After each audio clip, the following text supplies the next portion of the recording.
Paul Murray is my name. This is from Skippy Dies. Skippy and Ruprecht are having a donut eating race one evening when Skippy turns purple and falls off his chair. It's a Friday in November and Ed's is only half full. If Skippy makes a noise as he topples to the floor, no one pays any attention. Nor is Ruprecht at first overly concerned. Rather, he's pleased because it means that he, Ruprecht, has won the race, his 16th in a row, bringing him one step closer to the all-time record held by Guido de La Manche, Seabrook College, class of '93. Apart from being a genius, which he is, Ruprecht does not have all that much going for him. A hamster-cheeked boy with a chronic weight problem, he's bad at sports, and most other facets of life not involving complicated mathematical equations. That's why he savours his donut-eating victories so, and why, even though Skippy has been on the floor for almost a minute now, Ruprecht is still sitting there in his chair chuckling to himself and saying exultantly, under his breath, "Yes, yes," until the table jolts and his coat goes flying and he realises that something is wrong. On the checkered tiles beneath the table, Skippy's writhing in silence. "What's the matter?" Ruprecht says, but gets no answer. Skippy's eyes are bulging and a strange sepulchral wheezing issues from his mouth. Ruprecht loosens his tie and unbuttons his collar, but that doesn't seem to help. In fact, the breathing, the writhing, the pop-eyed stare only seem to get worse, and Ruprecht feels a prickling climb up the back of his neck. "What's wrong?" he repeats, raising his voice, as if Skippy were on the other side of a busy motorway. Everyone's looking now. The long table of Seabrook fourth years and their girlfriends, the two St. Bridget's girls, one fat, one thin, both still in their uniforms, the trio of shelf stackers from the shopping mall up the road. They turn and watch as Skippy gasps and dry heaves, for all the world as if he's drowning. Though how could he be drowning here, Ruprecht thinks. Indoors, with the sea way over on the other side of the park. It doesn't make sense, and it's all happening too quickly, without giving him time to work out what to do. At that moment, a door opens, and a young Asian man in an Ed's shirt and a badge on which is written in an almost unreadable scroll, Zhang Zilin, emerges behind the counter, carrying a tray of change. Confronted by the crowd, which has risen to its feet now to get a better view, he halts. Then he spies the body on the floor, and dropping the tray, vaults over the counter, pushes Ruprecht aside, and prizes open Skippy's mouth.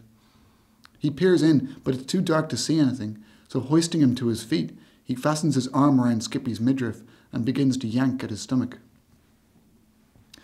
Ruprecht's brain, meanwhile, has finally sparked into life. He's scrabbling through the donuts on the floor, thinking that if he can find out which donut Skippy's choking on, it might provide some sort of key to the situation.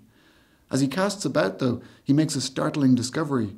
Of the 6 donuts that were in Skippy's box at the start of the race, 6 still remain now, none with so much as a bite gone.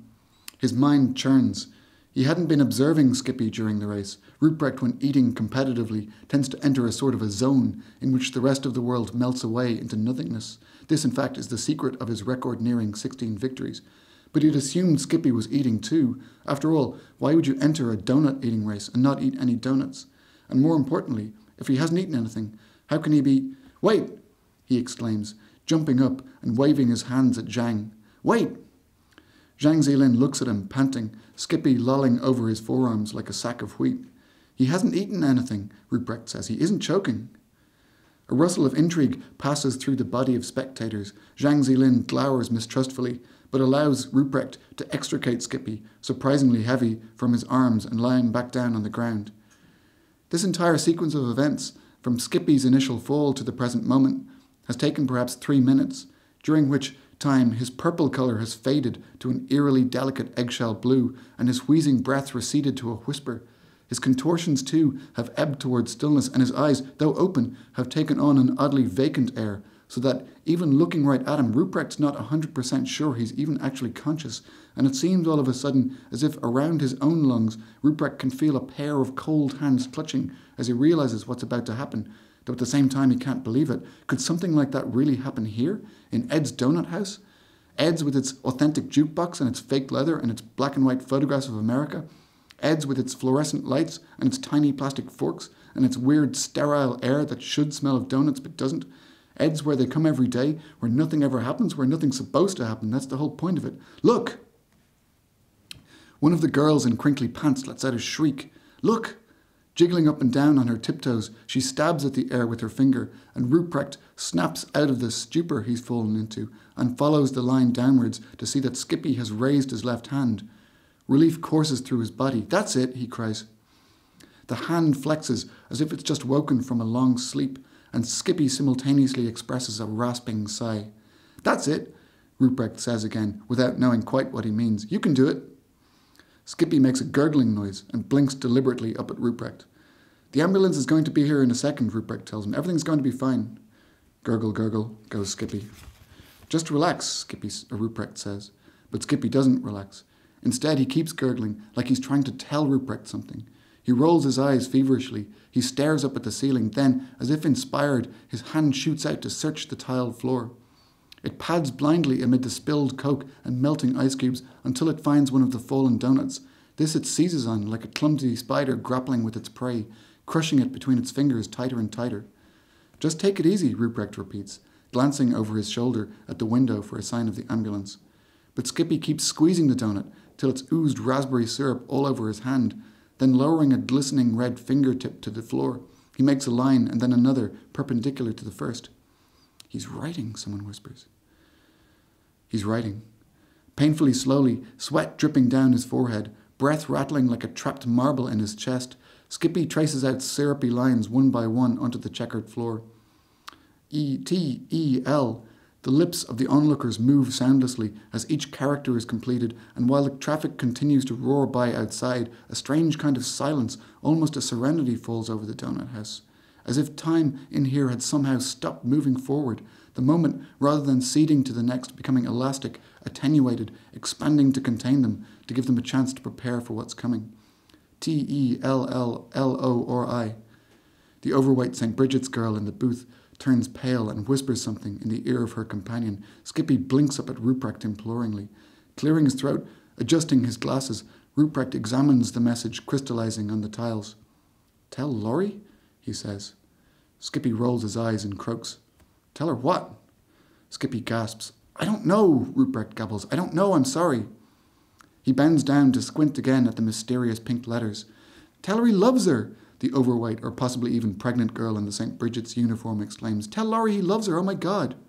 "Tell Laurie you love her," Ruprecht repeats dubiously. "Is that it?" Skippy exhales. He smiles. Then he lies back on the tiles, and Ruprecht sees quite clearly the rise and fall of his breast gently come to a stop. "Hey!" Ruprecht grabs him and shakes him by the shoulders. "Hey, what are you doing?" Skippy doesn't reply. For a moment there's a cold, stark silence, then almost as if from a united desire to fill it, the diner explodes in a clamour. Air is the consensus. Give him air. The door is thrown open, and the cold November night rushes greedily in. Ruprecht finds himself standing, looking down at his friend. "Breathe," he shouts at him, gesticulating meaninglessly like an angry teacher. "Why won't you breathe?" But Skippy just lies there with a reposeful look on his face, placid as can be. Around them the air jostles with shouts and suggestions, things people remember from hospital shows on TV. Ruprecht can't take this. He pushes through the bodies and out the door down to the roadside. Biting his thumb, he watches the traffic fleet by in dark, impersonal blurs, refusing to disclose an ambulance. When he goes back inside, Zhang Zilin is kneeling, cradling Skippy's head on his lap. Donuts scatter the ground like little candied reeds. In the silence, people peek at Ruprecht with moist, pitying eyes. Ruprecht glares back at them murderously. He's fizzing, he's quaking, he's incandescent with rage. He feels like stomping back to his room and leaving Skippy where he is. He feels like screaming out, What? He goes back outside to look into the traffic. He's crying, and in that moment he feels all the hundreds and thousands of facts in his head turn to sludge. Through the laurel trees in an upper corner of Seabrook Tower, you can just make out the window of their dorm, where not half an hour ago Skippy challenged Ruprecht to the race. Above the lot, the great pink hoop of the Ed's Donut House sign broadcasts its frigid synthetic light into the night, a neon zero that outshines the moon and all the constellations of infinite space beyond it. Ruprecht's not looking in that direction. The universe at this moment appears to him as something horrific, thin and threadbare and empty. It seems to know this, and in shame to turn away.